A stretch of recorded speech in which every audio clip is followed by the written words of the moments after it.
Alasan pengadilan tolak permohonan penetapan ahli waris Dodi Sudrajat.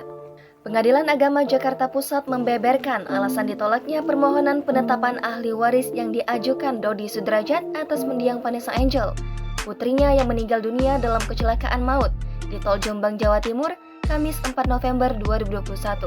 Jajat Sudrajat, Humas Pengadilan Agama Jakarta Pusat menyatakan, Majelis Hakim dalam sidang memutuskan menolak permohonan penetapan ahli waris, sebab permohonan itu dinilai belum memiliki legal standing.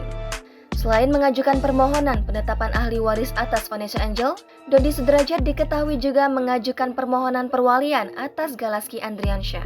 Dalam perkara itu, Pengadilan Agama Jakarta Pusat juga menolak permohonan tersebut. Pengadilan Agama Jakarta Barat menyatakan menolak permohonan perwalian Dodi Sudrajat karena kasusnya kini sedang disidangkan di Pengadilan Agama Jakarta Barat. Dalam sidang putusan yang digelar pada 27 Desember 2021, para pihak tidak perlu hadir.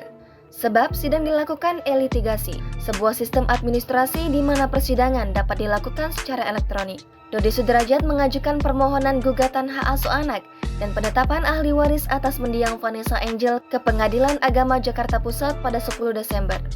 Saat mendaftarkan gugatan dan permohonan penetapan ahli waris, Dodi Sudrajat tidak datang langsung. Ada tim yang membantu mendaftarkannya ke pengadilan. Jangan lupa subscribe, share, komen, dan like ya!